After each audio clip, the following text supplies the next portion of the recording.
মানবিক মর্যাদা, ন্যায় বিচার প্রতিষ্ঠা। কিন্তু যাদের মাধ্যমে 53 বছর পর্যন্ত দেশটা পরিচালনা হলো, এদের মাধ্যমে আমরা বাস্তবে একটাও কিন্তু দেখতে পাই না, বরঞ্চ আমরা পেয়েছি উল্টাটা, অমানবিকতা। এক কথা আমরা পেয়েছি তাদের থেকে খুন, গুম, আমরা পেয়েছি আমাদের দেশের টাকা পাচার করা, মিথ্যা কেসের মাধ্যমে লক্ষ লক্ষ পরিবারকে একেবারে ধ্বংস করে ফেলা, বিদেশিদের দালালি করা। এছাড়া এদের মাধ্যমে আমরা কোনো ভালো কিছু আমাদের দেশের জন্য তার উপহার দিতে পারে না। 5ই আগস্ট যখন আমাদের দেশ নতুনভাবে স্বাধীনতা লাভ করলো, গণ অভ্যুত্থান হলো, আপনারা দেখেছেন জুলাই 5ই আগস্টে এই সময়কালীন ইসলামী আন্দোলন বাংলাদেশ, আমাদের সহযোগী সংগঠনগুলো ন্যায়ের পক্ষে অন্যায়ের প্রতিবাদ, আমরা কিন্তু আমাদের রাজনীতি ব্যানার নিয়ে আমরা কিন্তু ন্যায়ের পক্ষে অবস্থান তৈরি করছিলাম। এখন পর্যন্ত কিন্তু আমাদের দেশের সংখ্যা এখনো কিন্তু ভয় শেষ হয় নাই, ভয় এখনো যায় নাই। আজকে তার বাস্তবতা আপনারা দেখেছেন, মাঠটারে মোড়ামুড়ি করা লাগে, কি হয়েছে কথা তো শুনেই নেই। সেখানে আপনারা দেখেছেন এই যে বাংলাদেশের 5ই আগস্টে যে গণ অভ্যুত্থান হলো, সেখানে প্রথম বিশেষ করে তারা নেতৃত্ব দিয়েছে ছাত্রদের প্রতিনিধিরা জুলাই মাসে ধারাবাহিক তাদের সারা দেশে তাদের প্রোগ্রাম শান্তি এবং সুন্দর পরিবেশে চলছে। কিন্তু যখন গোপালগঞ্জ আজকে তারা প্রোগ্রাম করতে গেল, সেখানে বিনা উস্কানি দিয়ে এবং সেখানে কোনো পরিবেশের কোনো তৈরি হয় নাই যে তাদের উপরে এরকম ভাবে অমানসিক হামলা হঠাৎ হবে বা তাদের উপরে চড়াও হবে, এটা তো আমরা কখনো কল্পনাও করতে পারি। তাহলে বুঝতে হবে যে আমাদের দেশ কিন্তু এখনো বিভিন্ন ধরনের ষড়যন্ত্রের ভিতরে এখন পর্যন্ত কিন্তু ডুবে আছে। আমরা ধিক্কার জানাই এবং সরকারকে বলবো, প্রশাসনকে বলবো, যারা অন্যায়ের সাথে জড়িত তাদেরকে তড়িৎ পাকড়াও করে তাদেরকে নিয়ম অনুযায়ী বিচারের ব্যবস্থা করা এবং আমাদের দেশকে সুন্দর করার জন্য আমরা দেশ প্রেমিক যারা রয়েছি, আমরা সবাই ঐক্যবদ্ধ হই।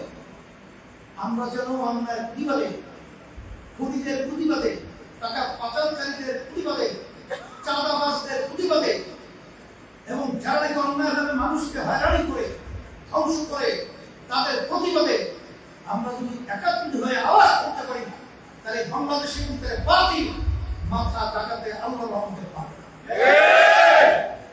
আমি বিশেষ করে অন্তর্বর্তীকালীন সরকারকে বলবো যে আপনাদের আইন শৃঙ্খলা সহ সর্বক্ষেত্রে সংস্কার এবং বিচার দৃশ্যমান, আর বিশেষ করে আমরা পিয়ার পদ্ধতি নির্বাচনের জন্য চেয়েছি।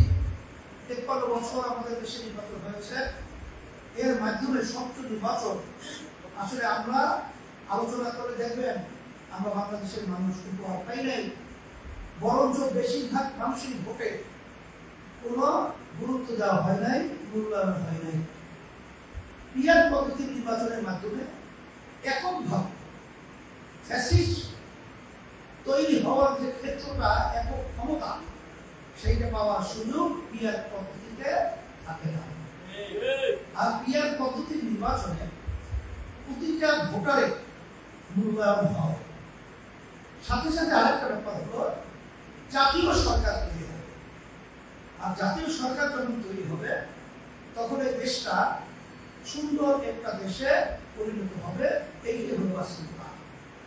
তা আপনাদের বিশেষ করে আজকে চট্টগ্রাম পূর্ব জেলা শাখা থেকে আয়োজিত এই তৃণমূল বুদ্ধিজীবী আজকে এই আলোচনা সভায় আপনাদের কাছে ঘোষণা করছি সাতকানিয়া লোহাগাড়া, হ্যাঁ, এটা চট্টগ্রাম পৌর না, এই পৌরে আমাদের সম্ভাব্য প্রার্থী হিসেবে শরীফুল আলম চৌধুরীকে হাত পাখা প্রতীকে প্রার্থী হিসেবে আমরা ঘোষণা করছি।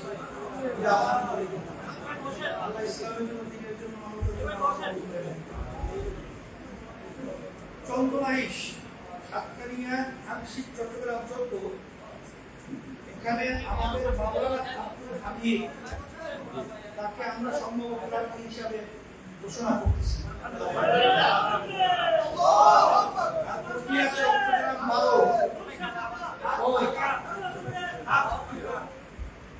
আমাদের আন্তর্জাতিক বিষয় সংগঠক কেন্দ্রীয় আপনাদের এলাকার গৌরব ডক্টর ইলাম নূর আজিজ তাকে আমরা সম্ভব প্রার্থী হিসেবে আমরা ঘোষণা করছি। দেশের জন্য আল্লাহ প্রার্থী থেকে আল্লাহ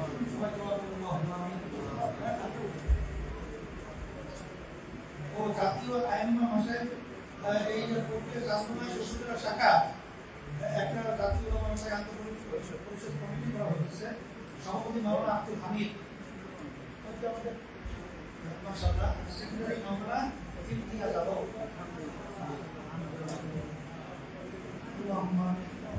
ربنا آتنا في الدنيا حسنة وفي الآخرة حسنة وقنا عذاب النار. الله আজকে প্রধান ইসলামের জন্য বিশেষ রব্বুল আলামিন ইসলামের পক্ষে আপনি বিজয় লাভ করে সবাইকে হেফাজত করুন। আল্লাহ তৃণমূল পর্যায়ে আমাদের দায়িত্বশীল আমরা যেন ইসলাম দেশ মানবতার পক্ষে আমাদের সামনে অনুযায়ী আমরা যেন কাজ করতে পারি তৌফিক দান করেন। আমাদের হেফাজতে রাখেন, দেশকে আপনি সম্পত্তি হেফাজত করেন, জালেমের বিরুদ্ধে হিংসা এবং ভূমিদের টাকা পাচারকারীদের এবং চাঁদাবাজদের থেকে আপনি দেশকে আপনি রক্ষা করুন।